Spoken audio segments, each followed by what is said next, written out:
예, 오늘 좀 내용이 많은데 또 많은 데다가 읽으니까 좀 이해가 잘 안 되는 부분들이 많죠. 예, 그리고 뭐 싸우는데 뭐 머리를 잡고 싸우고 좀 이상한 그런 내용도 많이 나오는데 자, 잘 이해를 하셔야 될 것 같습니다. 아, 오늘 내용은 이제 아브넬과 그 이스보셋의 그 신복들 그 한 무리와 그 다음에 요압과 그 다윗의 신복들 또 한 무리가 이제 기브온에서 이제 싸움을 벌이는 그런 내용이 먼저 나오죠. 예, 싸움을 벌이는 내용이 나오고 그 다음에 이제 스루야의 그 세 아들 중에서 아사헬이 참 아브넬에게 죽는 내용이 또 나옵니다. 그리고 요압과 아비새가 이제 그 아브넬을 이제 자기 동생을 죽였으니까 추격을 하죠. 추격을 하던 중에 이제 아브넬이 우리가 싸울 일이 뭐가 있냐 이제 휴전을 하자고 그렇게 제의를 합니다. 휴전을 제의를 하니까 요압은 그 휴전을 받아들여서 이제 쫓기를 이제 멈추었다라고 그렇게 나오죠. 그러면서 이제 각자 성읍으로 돌아가는 그런 내용입니다. 이제 그 사울의 집 가문과, 그러니까 사울의 가문과 다윗의 가문이 이제 앞으로도 계속해서 싸우는데, 오늘 이 싸움은 이제 처음 싸움이죠. 첫 번째 다윗의 가문과 사울의 가문이 싸우는 그런 내용인데, 이 두 가문이 싸운다라는 것은 우리는 진리 싸움이다라는 것을 먼저 염두에 두고 그렇게 이 내용을 살펴봐야 할 것 같습니다. 그냥 뭐 세상 두 팀이 서로 싸웠다, 뭐 그래서 죽었다, 도망갔다 이런 식으로만 볼 것이 아니라 두 가문의 그 진리 싸움, 그러니까 육적 신앙인의 그 계보와 영적 신앙인들의 그 계보 사이에서 진리 싸움을 하는 그런 내용이다라는 것을 먼저 염두에 두고 그렇게 이해를 하시면 될 것 같습니다. 그러니까 이 싸움은 이제 앞으로 사울의 가문과 다윗의 가문이 이제 계속해서 싸우게 되는데 오늘 싸움은 이제 첫 번째 싸움이 되겠죠. 자, 12절에서 13절에 가면은 이제 그 아브넬과 이스보셋의 신복들이 마하나임에서 나왔다 그랬습니다. 마하나임에서 나와서 기브온에 이르렀다라고 그렇게 나오죠. 그래 거기에 대해서 또 요압도 다윗의 신복들과 함께 또 대항하기 위해서 나왔다라고 그렇게 되어 있습니다. 이게 나왔다라는 말은 그냥 뭐 나온 게 아니라 전쟁을 하기 위해서 나왔다라는 그런 뜻입니다. 그 다음에 이제 나와서 기브온에 이르렀다라고 그렇게 나오죠. 이르렀다라는 것은 이 그 마하나임에서 아브넬과 이스보셋의 신복들이 이 기브온까지 온 것은 기브온을 차지하기 위해서 온 거다라는 것이죠. 그냥 온 것이 아니라 군사들을 이끌고 기브온을 차지하기 위해서 기습적으로 군사 행동을 해서 기브온에 왔다라고 그렇게 이해를 하시면 될 것 같습니다. 근데 이제 이 기브온은 베냐민 지파 땅에 이제 속해 있는 그런 곳이죠. 성읍이고, 그 다음에 유다의 그 다윗이 왕으로 있는 그 유다 지역의 접경 지역이다라는 것이죠. 그리고 이 마하나임에서 아브넬이 기브온까지 오는 거리는 한 60km가 된답니다. 그러니까 좀 먼 거리예요. 그 다음에 이제 헤브론에서 기브온까지는 그 절반 정도 되는 한 35km 정도.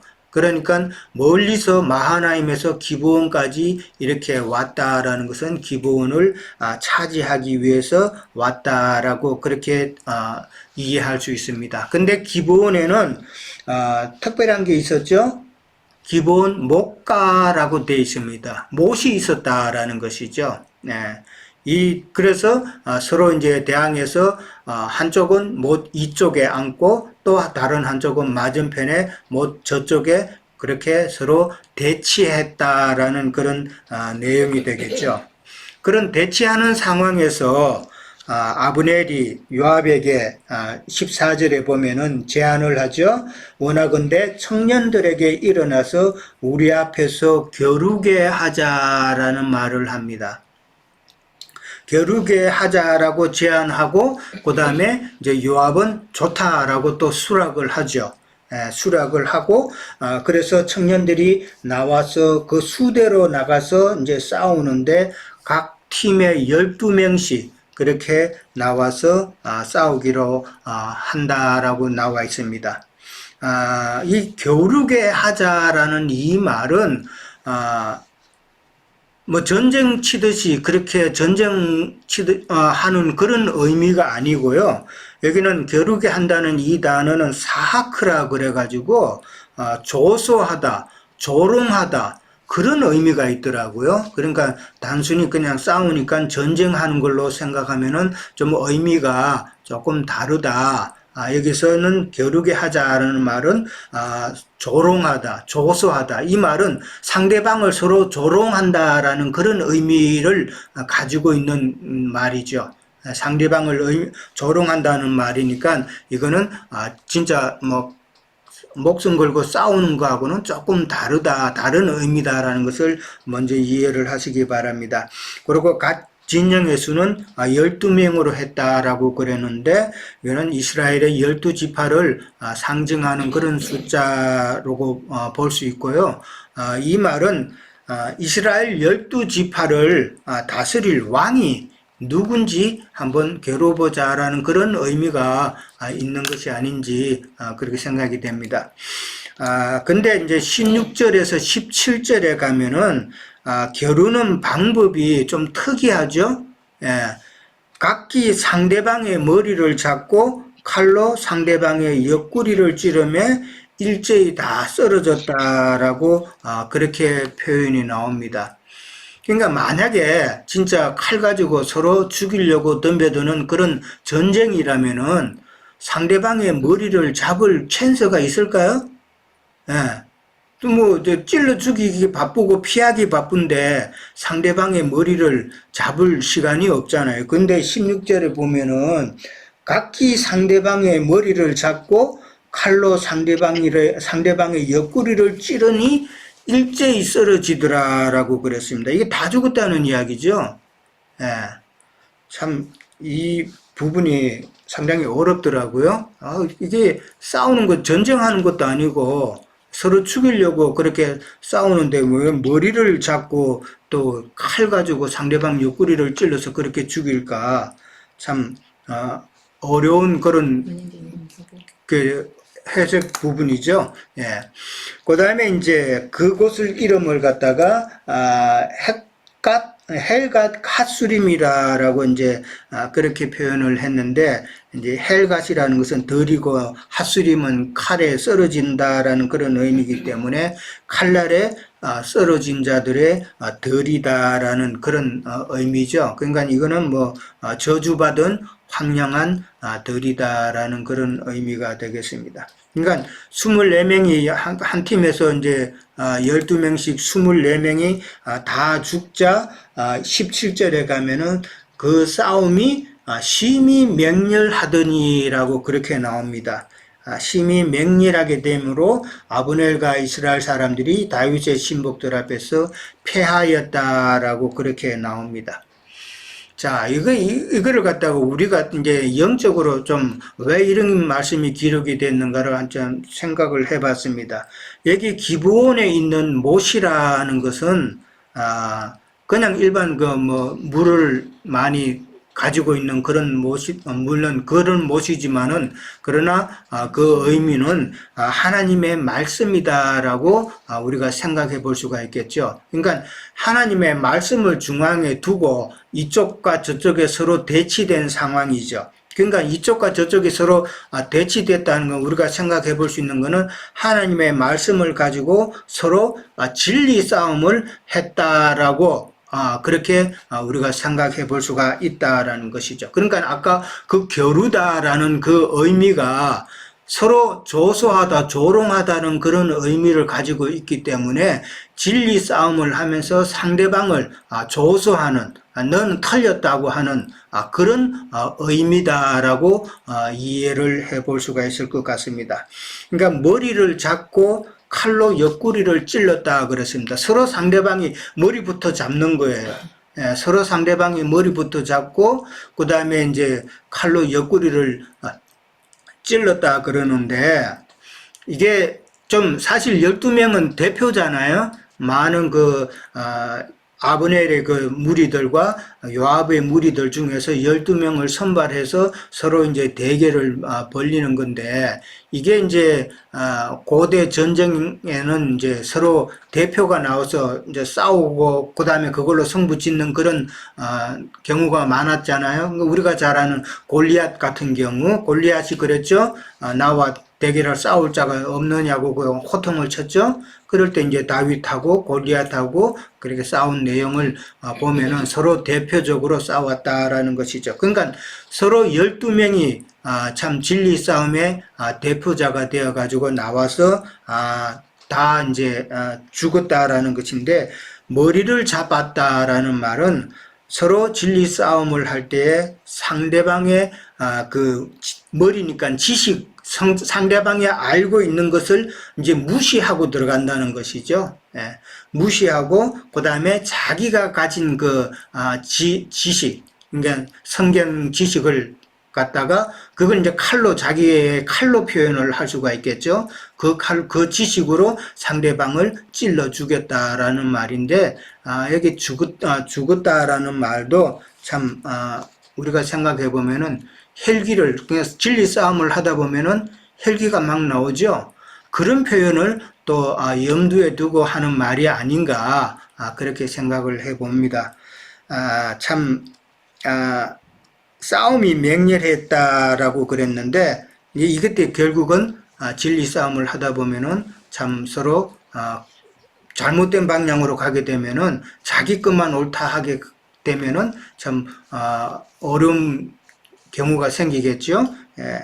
자, 이스라엘 12지파의 그 싸움은 결국은 같은 그 믿음의 테두리 안에 있는 자들이 서로 자기가 가진 그 지식, 이게 진리다라고 서로 고집하는 그런 모습으로 우리는 생각해 볼 수 있지 않을까, 그렇게 생각을 합니다.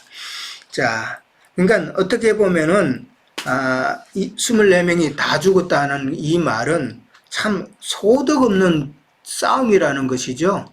예, 아무도 뭐 덕본 일이 없는, 서로 이제 다 죽는 그런 진리 싸움은 참 뭐 지적하는 것이 아닌가 생각을 해봅니다. 그 다음에 이제 18절에서 이제 23절로 가면은 스루야의 아들 아사헬이 아브넬에게 죽는 내용이 나오죠. 참 죽는 내용이 나오는데, 거기에 보면은 처음에 스루야의 세 아들 요압과 아비새와 아사헬이 나옵니다. 이 스루야는 다윗의 누이죠. 아버지가 다른 다윗의 누이입니다. 그러니까 나하스의 딸이죠. 나하스의 딸인데, 뭐 어쨌든지 간에 이제 다윗의 누이죠. 근데 보통은 이제 계보를 통해서 말할 때는 누구누구의 부계의 이름을 들어서 누구의 아들 이렇게 하는데, 여기 지금 어머니, 그러니까 모계의 이름을 붙여서 지금 설명을 하고 있어요. 그래서 서루야의 세 아들이라고 그렇게 이야기하는데, 그만큼 서루야는 자기 아들, 그 세 아들이 이스라엘 나라를 세우는데 아주 지대한 공헌을 한 그런 공신들이기 때문에, 그래서 그 어머니가 참 이스라엘의 그 다윗의 왕국을 건설하는 데에 많은, 그런 면에서 많은 공헌을 했기 때문에 서루야의 아들이라고 이렇게 표현을 하지 않았나 생각을 해봅니다. 성경에는 여자 이름이 먼저 나오는 경우가 많죠. 우리가 잘 아는 브리스길라, 고린도 교회를 참 세우는데 많은 공헌을 했던 브리스길라, 그 다음에 그 빌립보 교회를 세웠던 루디아 자매 같은 경우도 참 많은 공헌을 했고, 그 다음에 이제 예루살렘 교회를 태동을 시킨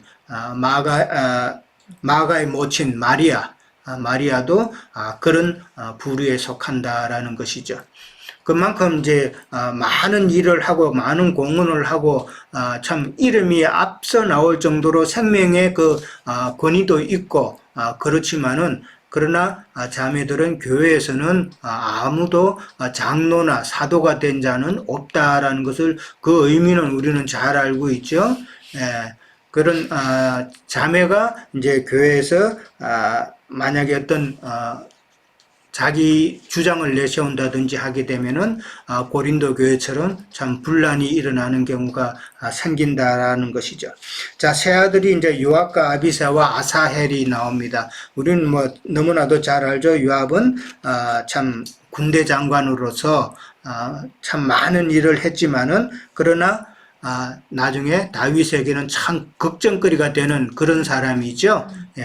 그런데 이제 솔로몬 때에 솔로몬의 군대 장관 버나야에게 죽임을 당하게 되죠.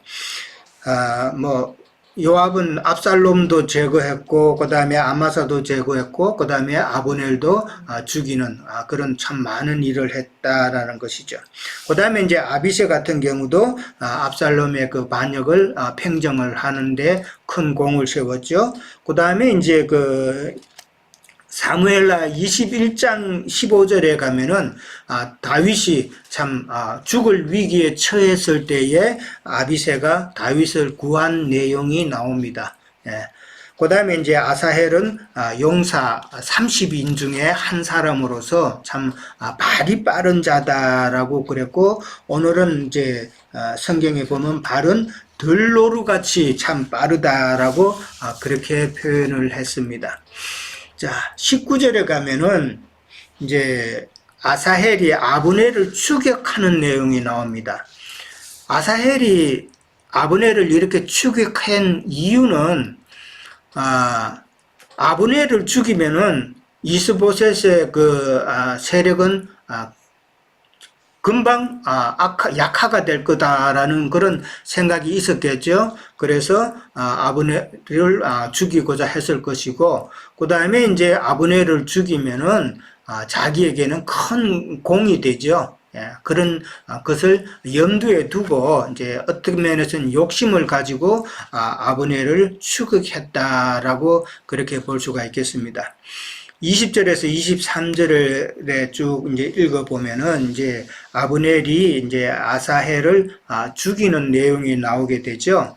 죽이는 내용이 나오는데, 21절에서 보면은 아브넬은 아사헬을 죽일 마음은 크게 없었다라는 것을 우리는 이제 알 수가 있죠. 21절에 가면은 왼쪽이나 오른쪽에 가서 청년 하나를 붙잡아서 그의 군복을 빼앗으라라고 그렇게 말을 합니다. 이 말은 너는 지금 그러니까 아브넬의 접수가 못 되니까 자기보다 못한 다른 청년들한테 가서 이제 싸워서 그를 죽여서 전리품으로 그의 군복, 갑옷을 빼앗아 가라 이 말이거든요.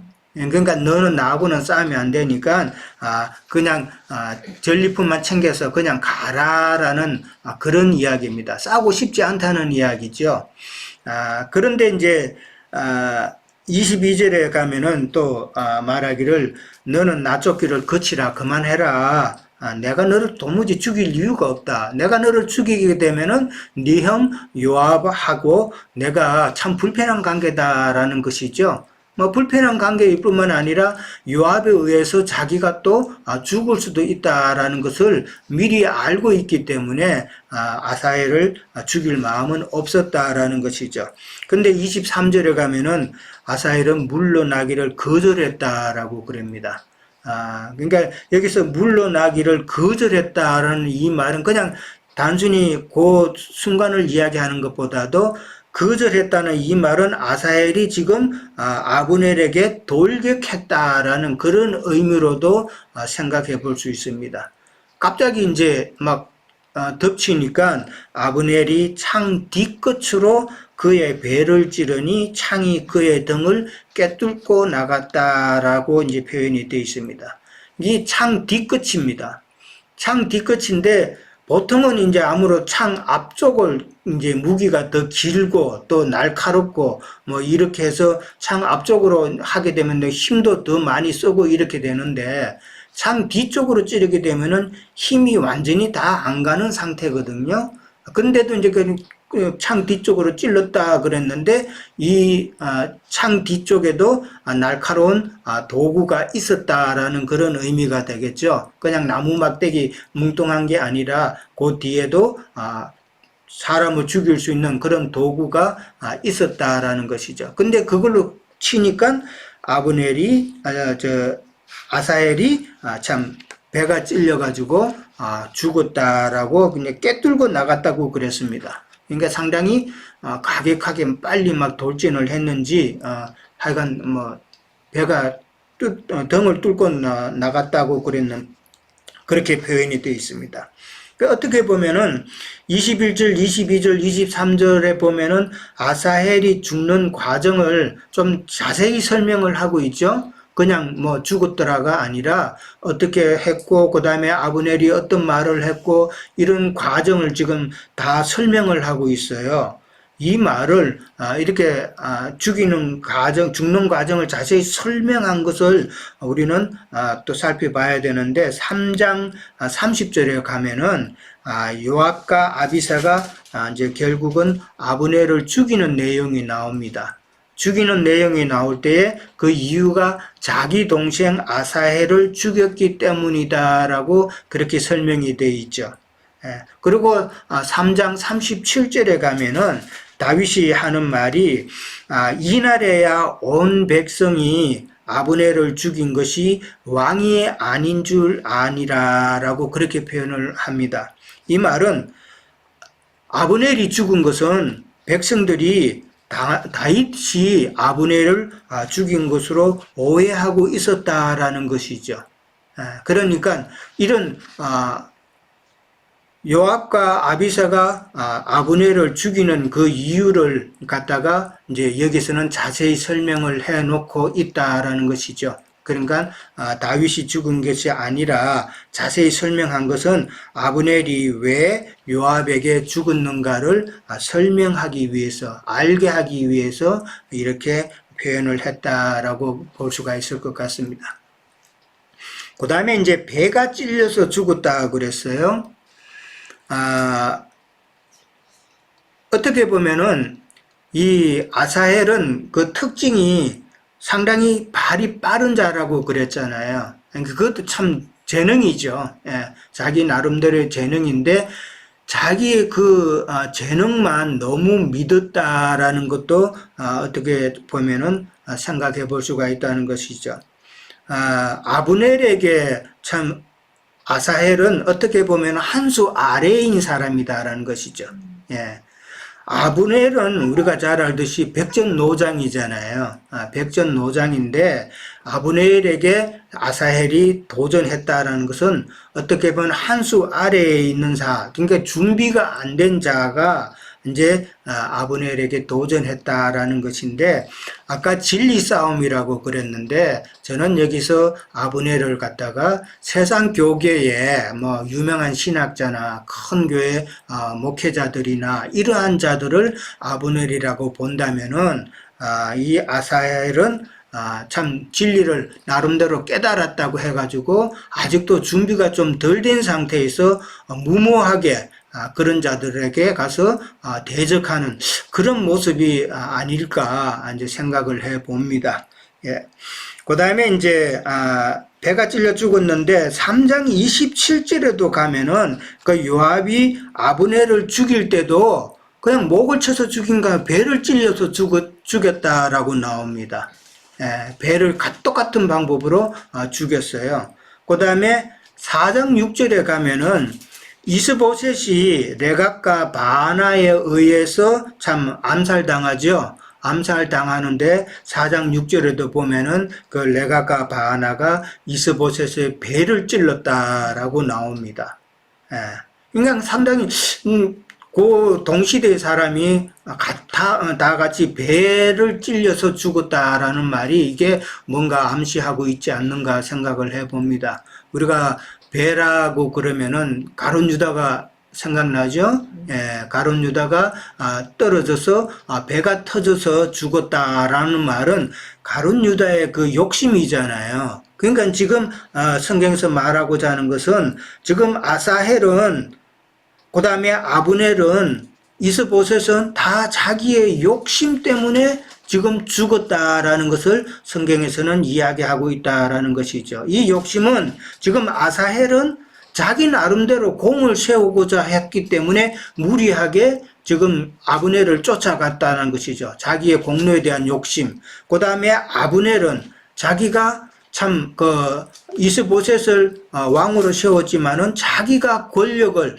다 차지하고자 하는 그런 욕심이 있었다라는 것이죠. 그 욕심 때문에 기브온까지 와서 기브온을 공격을 했다라고 그렇게 이해를 하면 될 것 같고요.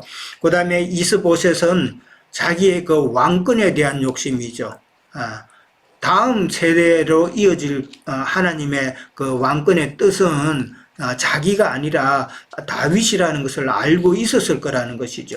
그런데도 다윗이 아닌 자기가 왕이 되어야 된다고 해서 자기 나름대로 그렇게 열심히 준비하고 하나님의 뜻을 거역했던 그런 욕심이라는 것이죠. 네, 그것을 우리가 생각해 볼 수 있다라는 겁니다. 24절에서 25절에 가면 요압과 아비새가 이제 아브넬을 추격하는 내용이 나오죠. 근데 아브넬은 자기를 도우려는 그 베냐민 족속과 함께 작은 산 정상에 올라가 있고, 요압은 그의 군사들과 함께 암마산에 이르렀다라고 그럽니다. 이 암마산에 이르렀을 때 해가 졌다는 것이죠. 해가 졌다는 것은 이제 아브넬은 산 정상에 있고, 그 다음에 요압은 이제 쫓아가는 타임이니까 이제 산 아래에 있기 때문에 밤이 되어서 산 위에까지 올라간다는 건 무리죠. 그래서 더 이상 추격할 수 없는 상태에서 26절에 가면 아브넬이 요압에게 휴전을 제의합니다.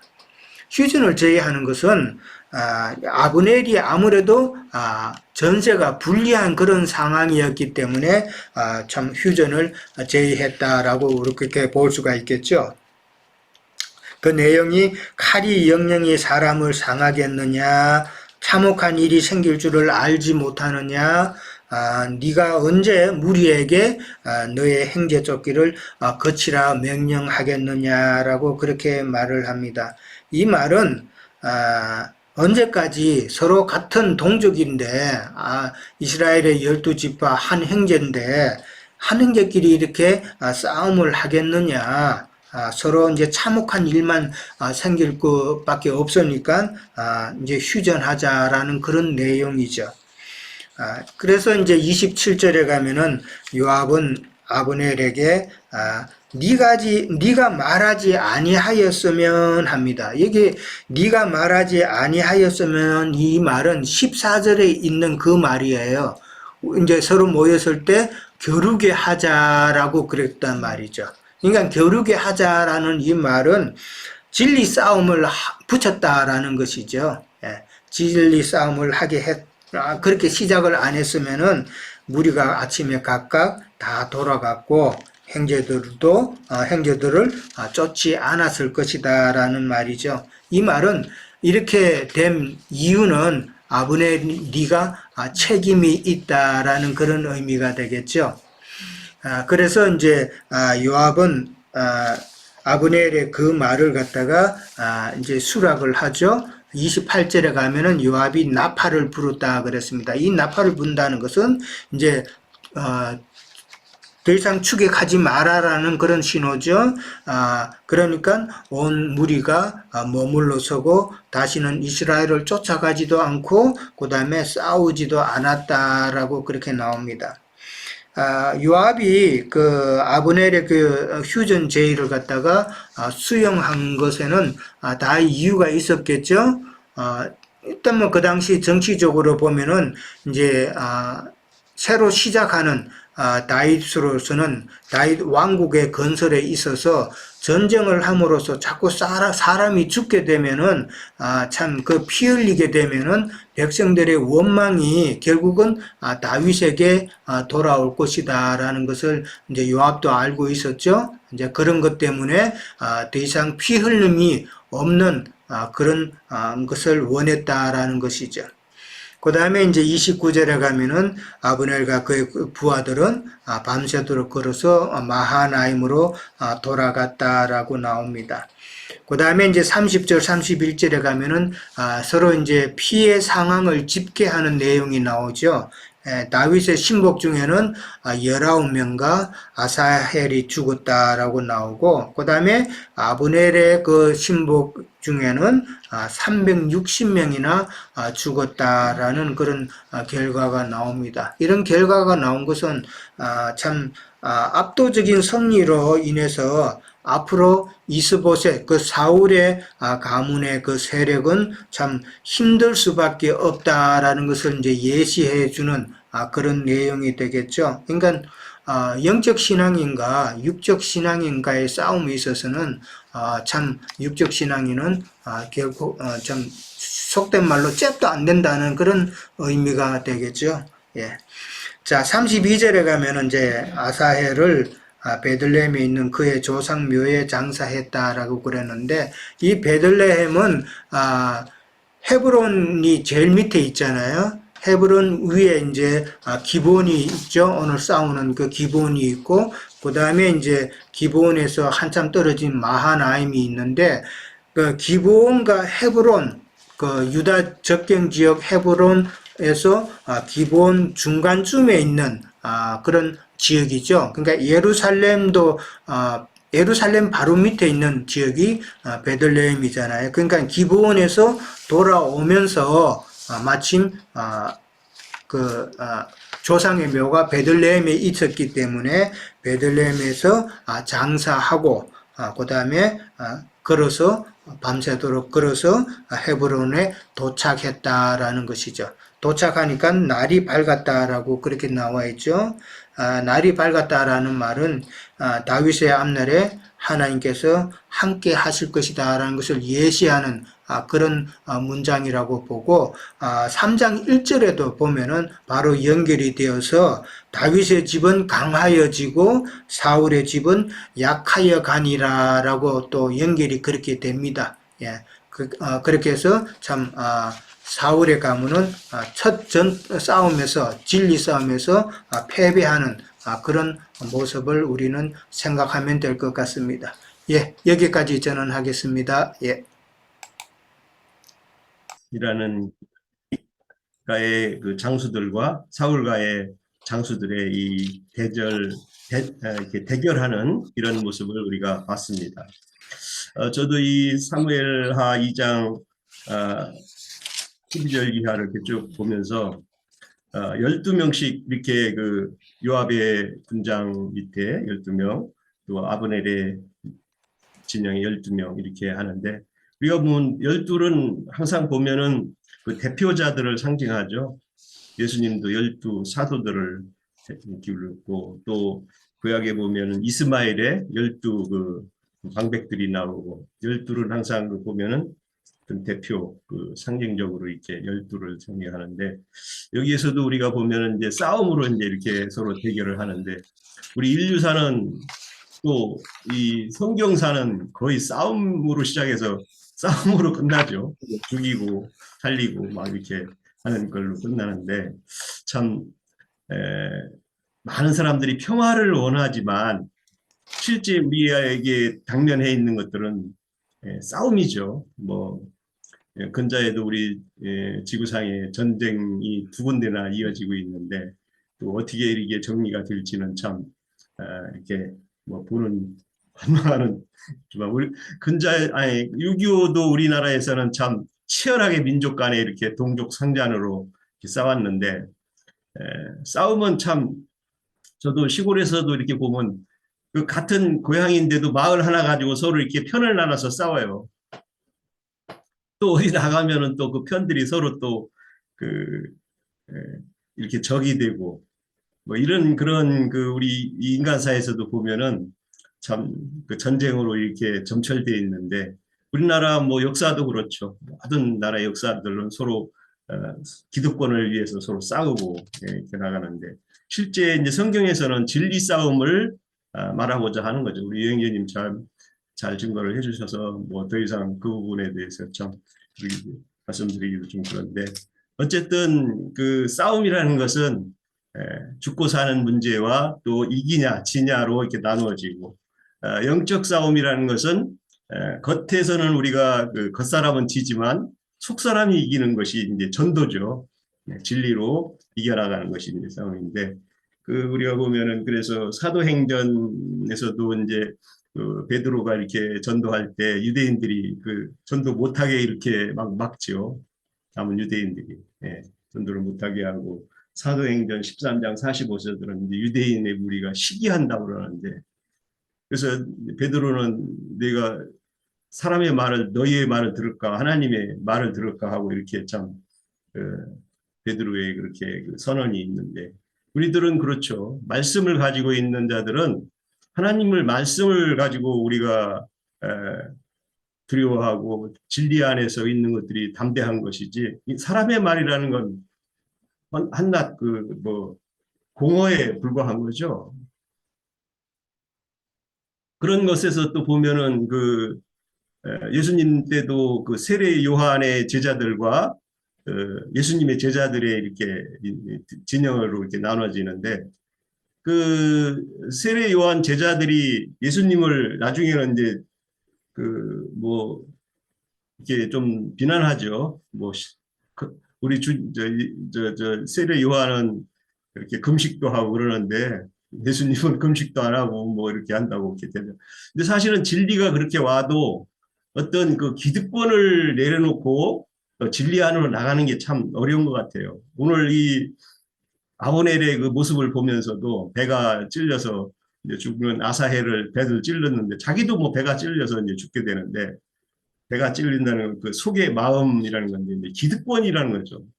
기존에 이제 그 목사님들이 우리가 진리를 전해보고 우리 장로 형제님도 기존 그 사역자들하고 해보면 그 속에 들어있는 게 내놓기가 싫은 거예요. 기득권을 내놓기가 싫은 거죠.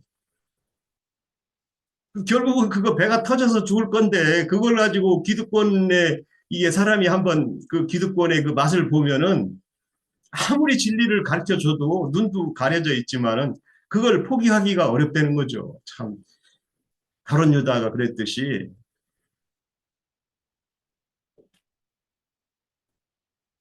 우리가 그런 진리들을 아니까 진리 안에서 그런 것들이 다 허망하고 참 가치 없는 것을 사람의 그 가치가 무가치하다는 것을 깨달은 자들은 참 그게 한순간의 그 과욕이라는 것을 얼마든지 우리가 알 수 있는 것들인데도 진리를 막 전해도 그건 그렇더라도 이런 식으로 나가죠. 그건 그거고 우선 손해진 게 가치 있고 보이는 게 그게 가치 있다고 생각하는 자들에게는 참 어렵죠. 그래서 우리는 뭐 그런 것에 이제 뭐 낙심할 필요도 없고 또 하나님의 말씀을 이렇게 진리 안에서 안에 갇힌 자들은 사실은 뭐 그건 한낱 종이 호랑이 뿐이고 유명하다 하는 자들이 그 보면은 사실은 안에서는 부들부들 떨어요. 우리가 이렇게 진리 전해주거든요. 그러면서도 그걸 자기의 위치를 잃을까봐 참 또 힘들어하고 그러더라고요. 디모데전서 6장 12절 한번 읽어보겠습니다. 디모데에게 바울이 믿음의 선한 싸움을 싸우라. 영생을 취하라. 이를 위하여 내가 부르심을 입었고 많은 증인 앞에 선한 증거를 증거하였도다. 네.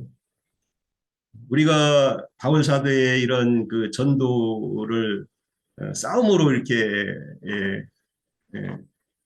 비유를 해서 전도를 하려 하는데 우리 전도에는 필수적으로 가나안 블레스 쪽들하고나 뭐 아말렉들하고 싸움은 필수적으로 일어나는 거죠.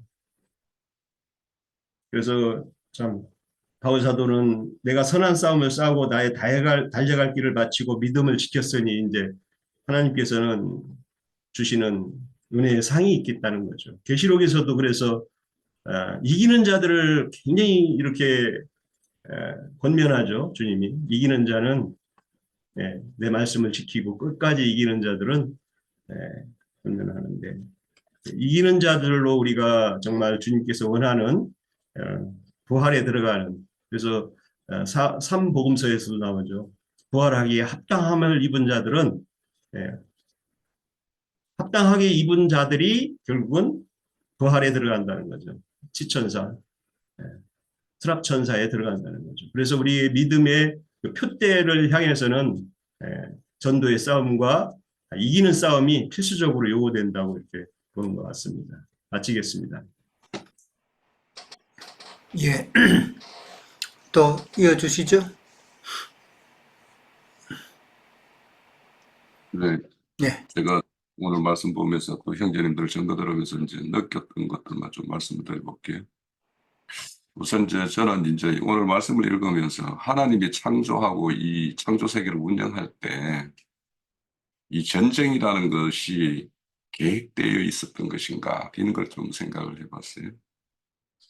그래서 결국에는 이제 최종적으로는 이기는 자를 산출하는 것이기 때문에 이런 어떤 모양의 어떤 전쟁이든지 전쟁은 계획되어 있었던 것인 것 같다. 그리고 이제 전쟁은 또 하나님의 어떤 심판의 도구로도 사용되는 것이고 또 하나님의 뜻이 어느 쪽에 있는지를 선명하게 이렇게 밝히는 것이 또 이 전쟁이라는 이 수단을 통해서 이렇게 드러내신다 이런 생각을 좀 하게 됐어요. 그래서 우리가 이제 구속사 첫사람 아담과 하와의 어떤 설화에 이제 두 아들 가인과 아벨이 이제 이렇게 나는데 이것 결국에는 가인과 아벨이 대표적으로 이제 생명계대가 나눠지는 이런 어떤 문제인데 그래서 아마 이제 이 생명의 어떤 산출에 있어서 우리 뜻하는 바는 뭐 한 생명, 한 주, 한 영, 뭐 한 세례, 한 믿음, 뭐 이런 것들을 이렇게 추구하겠지만 그 나중에는 결국에는 이렇게 다른 생명으로 이렇게 나타나는 것이 이렇게 어쩔 수 없는 그것도 하나님의 어떤 계획 속에 있었던 어떤 그런 것으로 이제 좀 생각이 되어지고요. 근데 오늘의 어떤 그 싸움에 보면 유다 지파와 이제 베냐민 지파를 중심으로 이제 이렇게 싸움이 벌어지고 있는데, 근데 이제 여기에서 이제 유다 지파를 대표하는 다윗과 베냐민 지파의 사울의 근데 이제 그 우리가 이제 사울의 어떤 지파를 어, 겉으로 드러나는 모양을 보면은 이제 세상 나라와 같다라면 이제 다윗은 하나님의 나라를 상징할 텐데 그런데 이제 베냐민의 그 사울의 어떤 후손에도 보면 우리가 지나온 그 요나단이라는 아들이 있었고 또 이스보셋이라는 아들이 있다라는 것을 이렇게 보면 그렇게 베냐민 그러니까 사울가로 이제 세속교회를 이렇게 대표한다라고 또 본다라면 거기에도 이렇게 요나단과 같은 어떤 생명을 이렇게 있는 사람도 있고 이스보셋의 어떤 생명으로 이렇게 나아가는 사람도 있고 그래서 우리가 어 그런 어떤 한 현상을 바라볼 때 이걸 전체주의적으로 또 그거를 아주 일반화로 이렇게 판단하는 것들 그 가운데서도 우리가 어떤 오류를 범할 수도 있다라는 어떤 이런 것들도 우리가 좀 염두에 둘 필요가 있겠다는 생각을 좀 했고요. 그런데 이제 오늘 그 싸움에 이렇게 동원되는 군사들이 있죠. 12명씩, 12명씩. 그러니까 뭐 아까 형제님이 12를 여러 가지로 이제 말씀하셨는데 12는 이제 어떤 열매의 수잖아요. 그래서 다윗의 어떤 속한 자 12, 또 사울의 속한 자라고 할 수 있는 그 12의 어떤 싸움을 통해서 그러면 여기에 전쟁에 이렇게 동원되는 이 군사들이 그 전쟁의 의미가 무엇인지를 알고 싸웠을까? 아니면은, 그러니까 이게 자원하는 전쟁이었을까?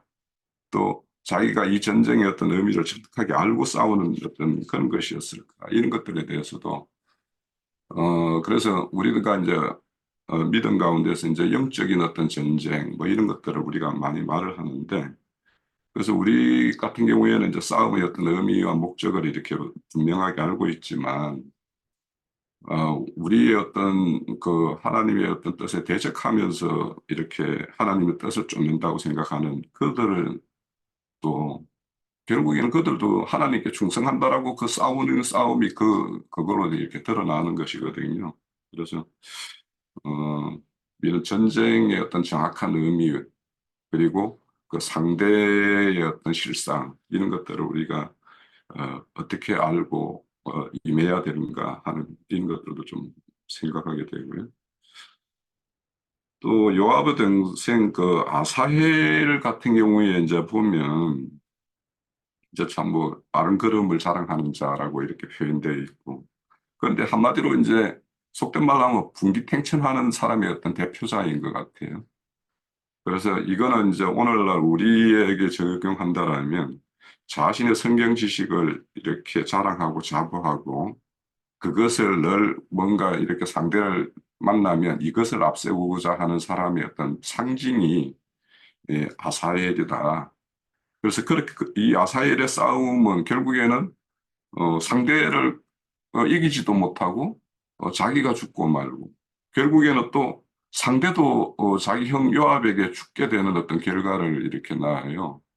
그래서 이거는 우리가 이제 전도 현장에서 우리의 어떤 생각과 뜻과 이런 것으로 막 앞서서 이렇게 무리하게 행하다 보면 그러니까 싸움을 싸울 때가 있고 멈출 때가 있고 물러날 때가 있는 것인데 이것을 적절하게 하지 못하고 자기 어떤 뜻만 가지고 이렇게 행하다 보면 이렇게 자기도 상해를 당하고 또 끝내는 죽음에까지 이르게 되고 상대도 얻지 못하면서 그런 어떤 싸움을 할 수도 있다. 그래서 우리가 전도 현장에서도 상대를 잘 살피면서 이렇게 그때그때마다 어, 적당한 선에서 하다가 멈추고 이렇게 해야지 뭐 한 번에 뿌리를 뽑겠다고 이렇게 달라들면 이런 어떤 결과가 날 수도 있겠다라는 생각을 좀 하게 됐어요.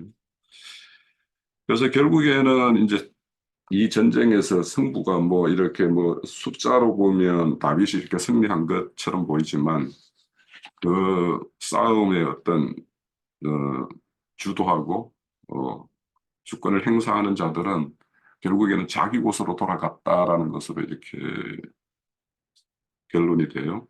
그래서 그런 걸 보면은 결국에는 어떤 싸움에서 상대를 무찌르려면 이제 참 사실은 무찌르는 것이 이제 최종 목적인데 여기에 보면은 일단 이 기본 전쟁에서는 승부를 보지 못하고 그러니까 상대를 얻거나 거꾸로 틀지를 못하고 어, 여전히 남아있는 전쟁의 상태로 이렇게 끝나는 모습을 이렇게 봅니다.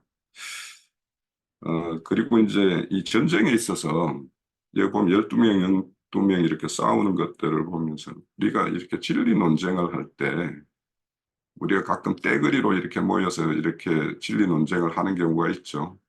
이게 결국에는 얻을 게 없다라는 어떤 것도 하나의 상징을 하는 것 같아요. 그러니까 사람은 조용히 한 사람씩 이렇게 맨투맨으로 뭐 이런 식으로 전도하는 게 맞지.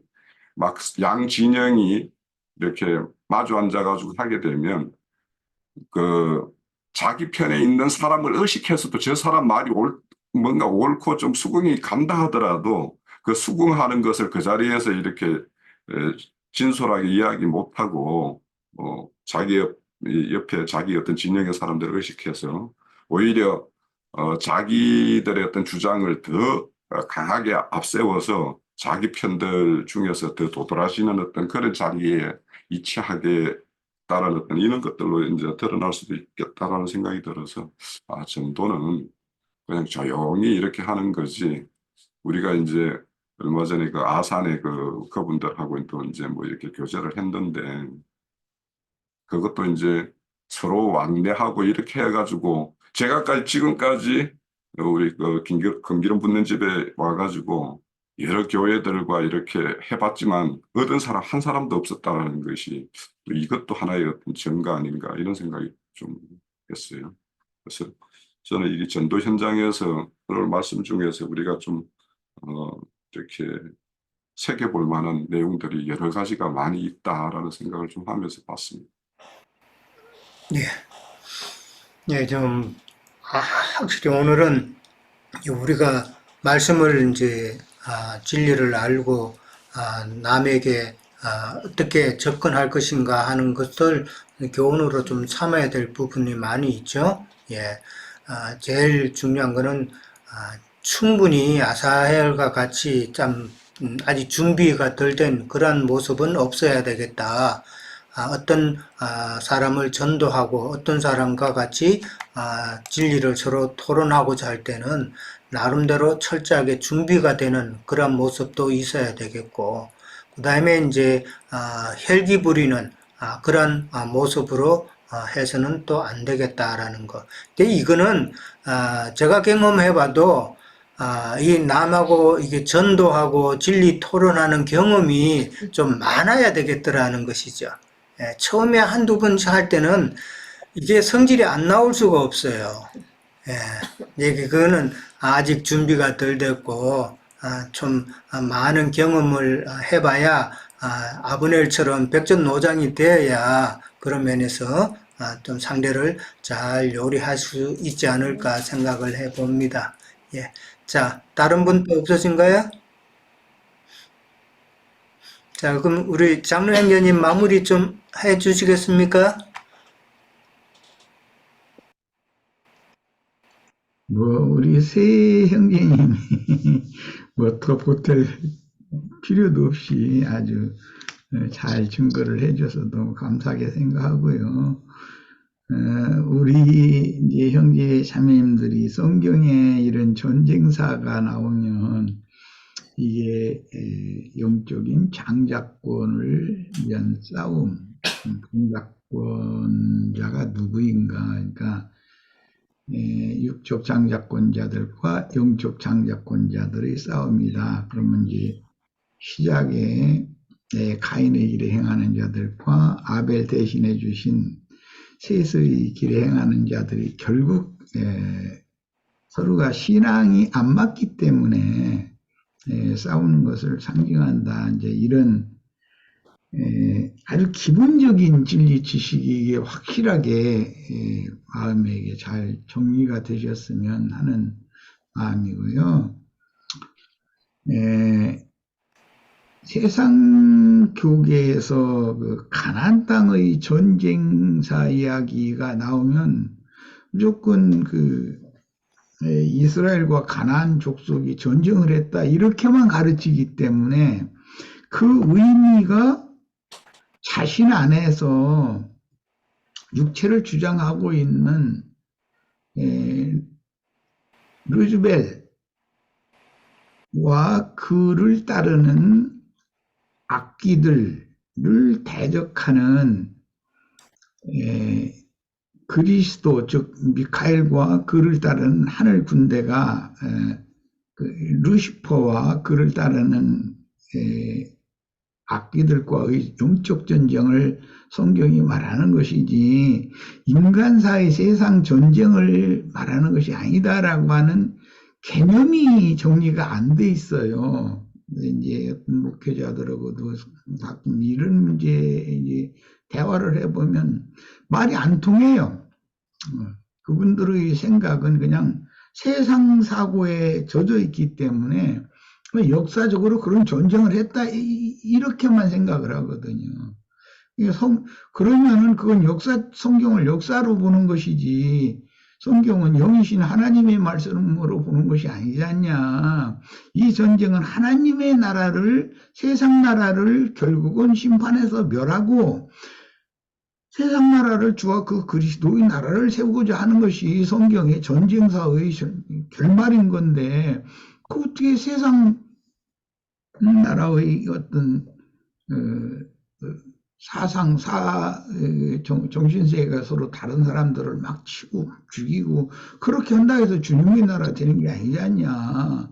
이런 것을 얘기를 해도 그들은 좀 생각을 해봐야 되는데 그 생각을 해볼 여유들이 너무 없는 것을 내가 참 많이 발견을 했어요. 우리들은 이런 말씀을 통해서 특히 한 동족이잖아요. 지금 사울 왕과와 다윗 왕과 두 왕가 사이에 예? 어떤 왕국을 무너뜨리고 이게 이스라엘 왕들인데 예, 어떤 왕을 하나님이 들어서셔서 하나님의 나라를 누구를 통해서 세우려고 한다 이제 이런 관점으로 봐야 되는데 물리적이고 육적인 어떤 전쟁사로 이렇게 가나안 땅 전쟁 이야기가 나오면 그렇게 해석을 하는 사람들하고는 대화가 안 될 수밖에 없어요. 대화가 통하지가 않죠, 그게. 그 다음에 에돔 족속과 이스마엘과 이삭이 에돔과 야곱이 대대로 싸우거든요. 이제 이것은 장자권 싸움이다라는 거예요. 성경이 말하는 것은. 에서와 야곱이 왜 싸우는가? 형제인데 장자권 때문에 그러는 거잖아요. 장자권.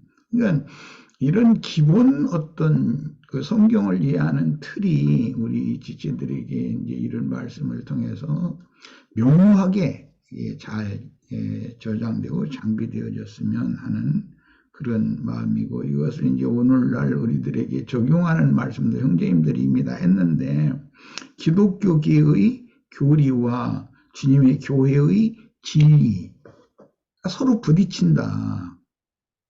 기독교계의 조직신학이라고 하는 것은 진리이신 하나님의 말씀과 이게 부딪힐 수밖에 없는 것이거든요. 비슷한 것 같은데 그게 참이 아니기 때문에 결국은 싸우는 도구는 진리의 칼로 싸우는 것이고 창검으로 싸우는 것이고 항상 전쟁, 세상 나라의 예를 들어도 전쟁은 말싸움이라고 그러죠. 말싸움부터 시작해요. 그러니까 우리나라가 아주 대표적이에요. 북쪽에는 그 공산주의가 자리 잡고 있고 남쪽에는 자본주의가 자리 잡고 있어가지고 자본주의와 공산주의라는 것은 그 사회주의라는 것은 자본주의와는 부딪힐 수밖에 없거든요. 근본 사상이 다르기 때문에. 그런데 이제 힘이 조금 딸리는 듯 싶으면 목청을 높이거든요. 가정에서 부부싸움을 할 때도 보면은 먼저 큰 소리 치기 시작하면 나는 당신한테 사실은 지고 들어갑니다. 그 말이거든. 그런데 이제 그만하자고 뭐 다툴 필요가 있냐. 우리 부부 아니냐. 그런데도 막 덤벼 그냥 계속 그러면은 이게 문제가 결국은 벌어지잖아요. 오늘 말씀에도 보면 요압은 처음부터 그렇게 전쟁을 할 의사가 없었다는 걸 알 수 있잖아요. 그런데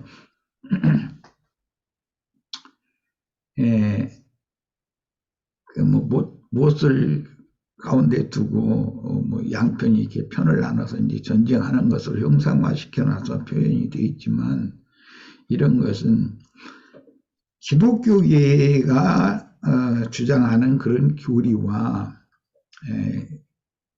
주님의 진리가 서로 대치하는 이제 그런 그림을 우리가 볼 수가 있고 그리고 또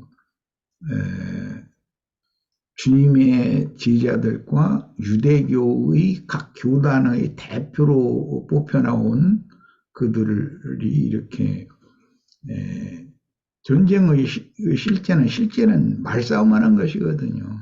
예수님이 마지막 6월절 그 한 주간은 예루살렘의 성에 들어가서 예루살렘의 기득권자들과 말로 전쟁을 한 것이거든요. 그리고 이제 주님은 베다니에 와서 저녁에는 쉬셨고, 그 다음에 낮에는 또 그들이 그 성전에 모이니까 거기에 가서 이렇게 전쟁을 하셨고, 이제 그랬는데, 그들이 예수님의 말씀을 결국은 당할 수 없었어요. 그러니까 결국은 예수님이 승리한다라는 뜻인데, 우리가 이제 이런 진리를 장비를 하실 때 세상 나라의 물리적인 전쟁을 하는 것은 서로 그 사상, 정신세계가 다르니까 부딪혀서 싸우는 것은 마찬가지지만 그것은 세상 나라의 물리적인 전쟁은 모형이고 표상일 뿐인 것이고 실제로 세상 나라가 주와 그 그리스도의 나라가 되게 하는 그런 전쟁이라고 하는 것은 기독교계의 조직이나 교리와 진리의 하나님의 말씀이 서로 부딪히고 결국은 하나님의 말씀이 이긴다. 이제 그런 내용이라는 거죠. 마치겠습니다. 예. 오늘 참 좋은 그런 시간이었던 것 같습니다. 예. 자, 오늘은 여기서 끝내도록 하겠습니다. 다음 주에 뵙겠습니다. 자, 다들 건강하시고요. 예. 감기 안 걸리시도록 조심하세요. 오케이.